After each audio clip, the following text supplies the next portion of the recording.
Lucie.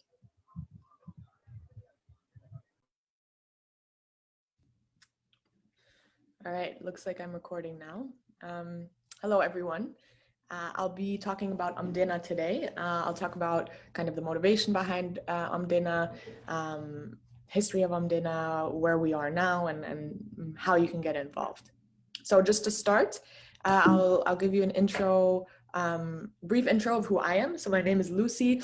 I'm the head of community at Omdena, and what that means is that I'm responsible for the overall growth of community and of the community. And what that means as well is that whatever projects that we host from our platform, if you complete one, you join the community and are there, have an opportunity to get access to the opportunities that we offer from within. And that's why the reason I'm here as well, right? In order to grow the community with people like yourselves. And we'll actually be hearing from Albert, who is an alumni of SQ Labs, and he worked on one of the Omdena projects quite recently. So that's going to be interesting. All right, so just to give you to start with a background of Omdena. So we were founded around 1.5 years ago by Rujadeb Mitra. He has been in the AI industry for a long time, and his main motivation and inspiration was, number one, to build AI for social good. And then second, make AI accessible to all people from around the world with different levels of experiences and different levels of exposure, and to foster an environment of collaboration, global collaboration over competition, because that's what's required to build ethical, efficient, and scalable AI solutions. And ultimately, the goal of Omdena is to really change the future of work and education. So in order to kind of put those motivations and those ideas into practice, Omdena initiated their very first project in order to use this model of global collaboration to identify solar capacity of rooftops in a city in India.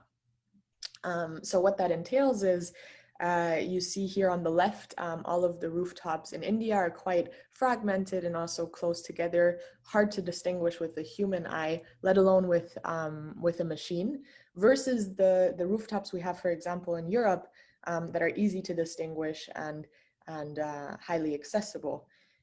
So this was a big problem to solve. No solution was on the market at the time. So it was quite a challenge to approach.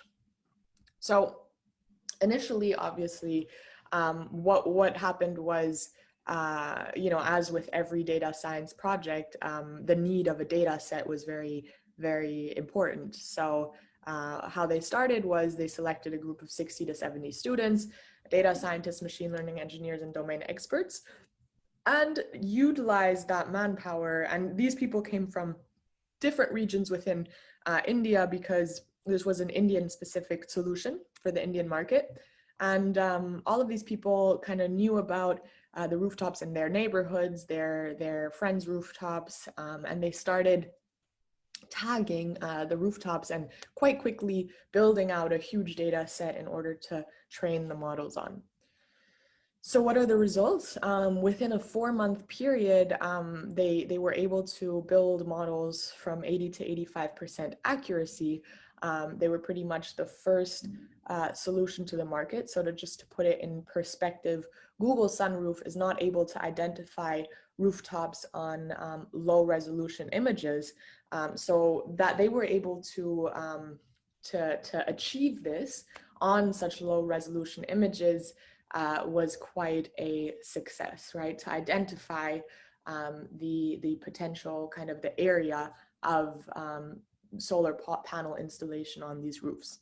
So it was quite a success. And if you think about who was involved, these were around 60, as I mentioned, enthusiasts from diverse backgrounds, from different areas of India, who built these models through community collaboration.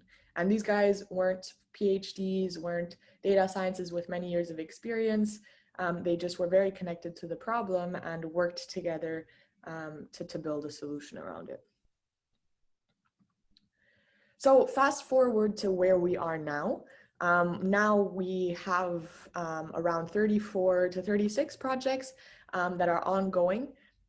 We've had over 1,500 machine learning AI engineers, data scientists, domain experts from across 86 countries work on our projects.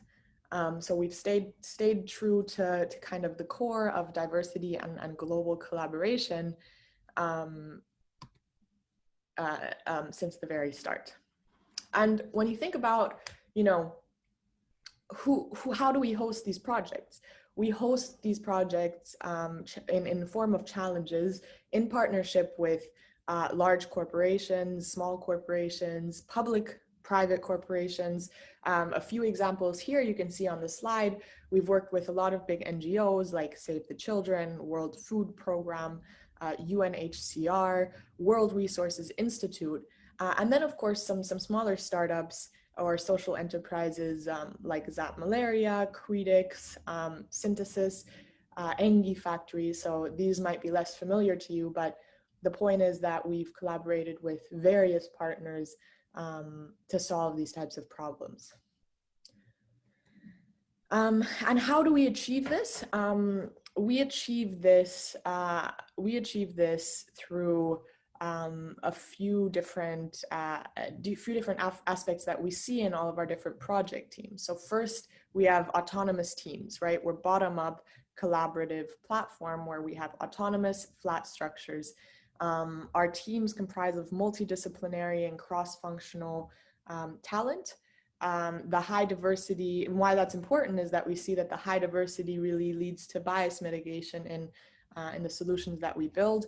And ultimately, what we're able to achieve with this vast amount of people is in one project, there's a lot of experimentation and rapid iteration in order to achieve our desired results. And what's the representation that we currently have or we see on any given project is 35% of lead engineers are women. We have representation from various continents and different countries within those continents, as you can see here, Europe, North America, Australia, all through Asia. The age groups that we see in our projects are anywhere from 18 to 65 years old. And as mentioned earlier, years of experience, what's really important there is that our project teams have anywhere from 1 to 7+ years of experience in the domain or in the field.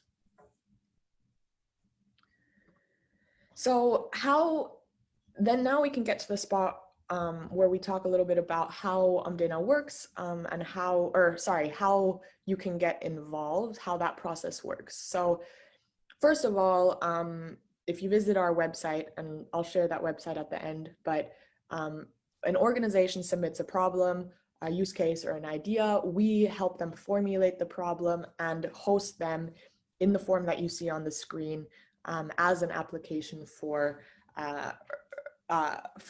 external collaborators to apply to. So if you go to our website right now, you'll see 4 projects that we have for the rest of the year, all very various. So 3 of them are with NGOs.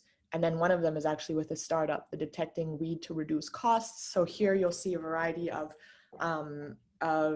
computer vision needs, right? So the weed one and the crop classification one are focused on computer vision, while the other one, like the predicting infrastructure needs in Africa and the accelerating not-for-profit funding, that's more predictive analytics and data visualization.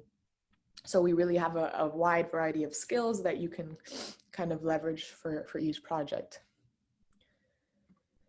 Next, we select, based on our applications, we select around, excuse me, we select around 50 to 60 collaborators for any given project. We kick off the 2-month project, so it completes within 2 months. And what the team does within those 2 months is that they refine the problem statement, start collecting the data, and start building the solutions, leveraging our processes and the Omdena tools, processes, and knowledge base, which comprises our platform. So then how does that look when you start a project? As mentioned earlier, what we don't look like is what you see on the left. So we're not a hierarchical pyramid. What we are is a network of team within our project. So if we, within any given project of 50 to 60 collaborators, within the first few weeks, you guys will self-organize into different task groups. You'll identify what tasks need to be completed in order to solve the problem. And then you'll work together in form of, sprints or weekly meetings in order to achieve those goals. But you're welcome to take up any role that you see fit or contribute as much as you want, because that's actually what we encourage and try to foster. So why is that important that we work in networks of teams? Is because this is how we see faster AI model generation. As you can imagine, multiple models can be tested in parallel through subcommunities and task groups. And this leads to ultimately more models being tested and built, and therefore a bigger pool of models to choose from when you want to prioritize accuracy over quantity. And now, just to finish it off, I'm gonna just talk about we have all of our case studies on our website. You'll get to see all of the completed projects, case studies involved, how we came up with the solutions. But just to give you kind of an overview of 3 of our projects that we've completed, they're really wide ranging, from AI and route planning to satellite image analysis and NLP. This first one here, we did it in collaboration with Impact Hub Turkey. They have quite a few earthquakes, so we got a team together to figure out, build a tool that will allow families to reunite when earthquakes come, right? Figure out the best route to get back to your family in case of an earthquake.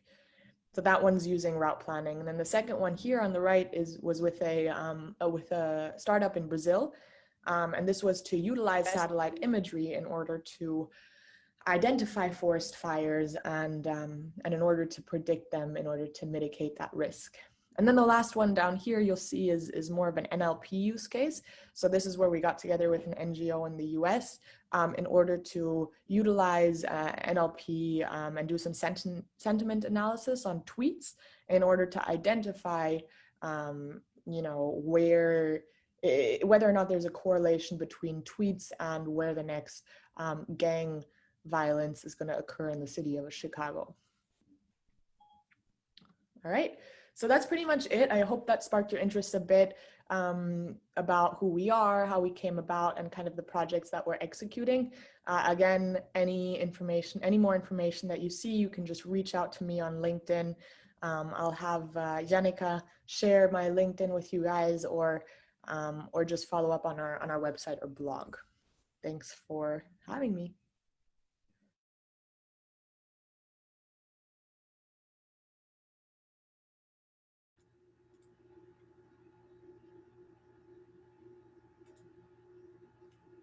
Yeah.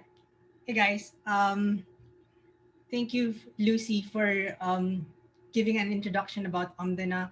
So again, I'm Albert. I'm one of the instructors for SP Labs, and I'm also one of the machine learning engineers in Omdena. So I just finished a project with them recently about how we can combat malaria using satellite images data. Thank you guys for having me tonight, all the way from New York City, Cubao. So I'm going to share with you just the highlights of our results. I can't really share the whole pipeline because it's a lot to absorb, but I just want to pick your interest now on how you can start partnering with with Omdena if you want to do some projects with us. So here are the things that you might be learning along the way in collaborating with other people. Okay. So first, common in a data science pipeline, right? You first define your problem. So the first thing that we did is that we did an analysis of what's happening globally in terms of the cases of malaria. So we saw that malaria is still prevalent in most countries in Africa. So that's why the motivation of why we do this project is collaborating with existing NGOs already in Africa. So I am also passionate for solving this particular problem because I want to take this technology back to the Philippines because there are still lots and lots of malaria cases in northern Mindanao and in Palawan. And I'm really much interested in how we can use these same algorithms to help save lives of Filipinos as well. Although malaria is prevalent in different places in the world, there are many things that we can do to solve the problem. And one approach is to treat water bodies where the larval stage of mosquitoes develops. So it's similar to what we do here in the Philippines, but they have different formulas because there are many different species of malaria carrying mosquitoes. So what malaria is doing in Africa is being solved by one of the NGOs called ZAP. So what ZAP is doing is that they take in satellite images, they divided these satellite images into grids, and they ask volunteers, local communities to walk and uh, monitor the water bodies that they see along the way. So while monitoring the water bodies that they see along the way, they measure through sensors, through some gadgets that they have, the pH of the water, the number of possible malaria eggs that can be found in those water bodies.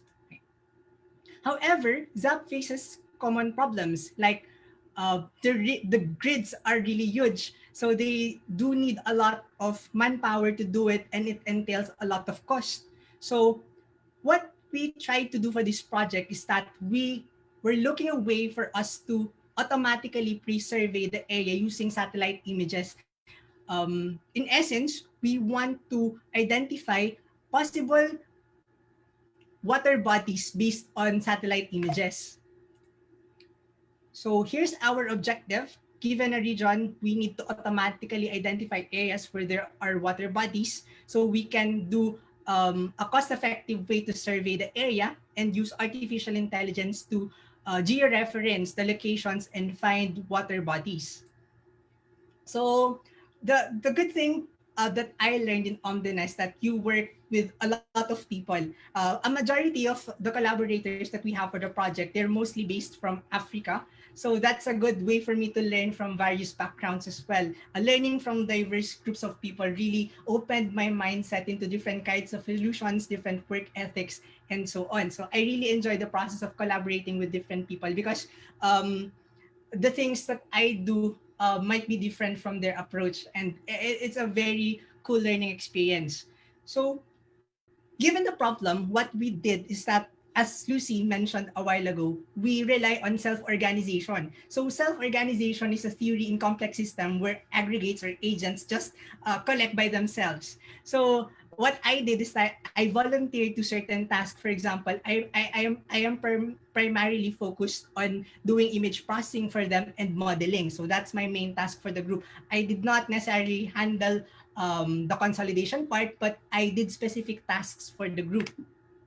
Here are some of the pipelines that we used for the um, tools and how we were able to solve the problem. So as you can see, some of the things here we already use in SQL Labs. Some of the things here, I mean, a lot of the things here we already use in the Philippines. So the talents that we have here in the Philippines is not like actually far from what's happening abroad. So the skill sets that they have are similar to what we are having here in the Philippines.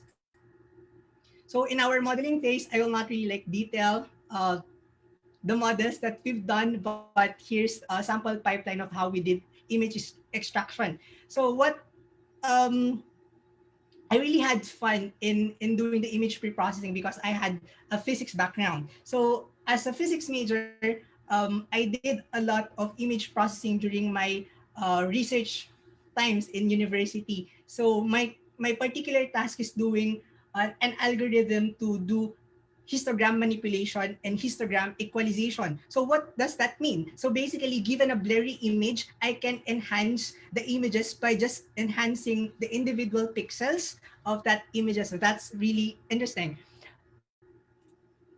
So here are some of the models that really work for us. The interesting thing that we did is that we re-implemented some of the state-of-the-art models, the state-of-the-art research publications in this area. So that's really interesting that in just 3 weeks, you were able to replicate a full-blown science research published by established universities and research institutions. So one of the models that really work for us is called the spectral unmixing. So it's not the typical machine learning model, it's not the typical AI model that we use in industry, that we have labeled data that we can use as our metric to identify our accuracy and cross-validation, so things like that. So what we did, we tried an unsupervised machine learning approach.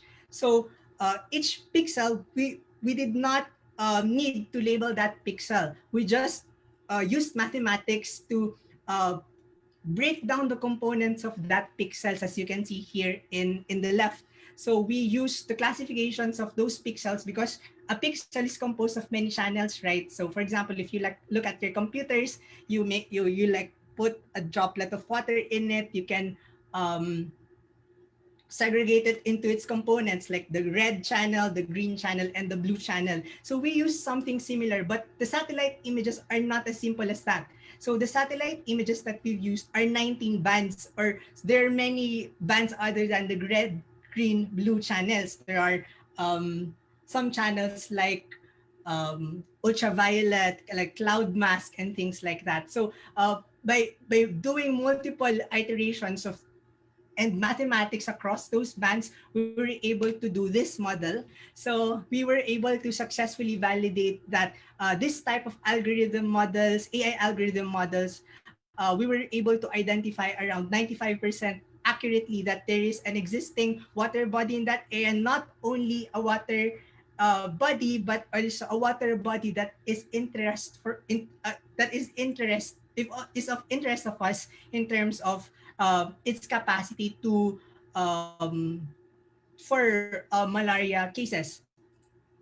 So the thing that I've learned throughout the process that I am involved with Omdena is that the future is open collaboration. The future is innovative collaboration. We are really growing into a culture of learning. There's so much things available online. The resources are there. And as such, we see that the trajectory of us as data scientists, we are becoming more and more of global citizens. So you can see that in the future, you will not be only collaborating with fellow Filipinos, but collaborating with different kinds of diverse backgrounds around the globe. So it's a way for you to head start your journey for really like future proofing yourselves in terms of the future of work, and in terms of the relevance of the problems that you're solving. So I'm happy to share the things that I've done with Omdena. I'm looking forward for more projects. And I'm really happy to tell you guys that some of our students in Esco Labs are already part of our future projects in Omdena. So that's really interesting that we can do more and more of the projects that are relevant to our society using these kinds of platforms. So thank you guys for listening. I'm sending you all light. I'm sending you all love. For our fellows, just be you guys. The universe needs more of you.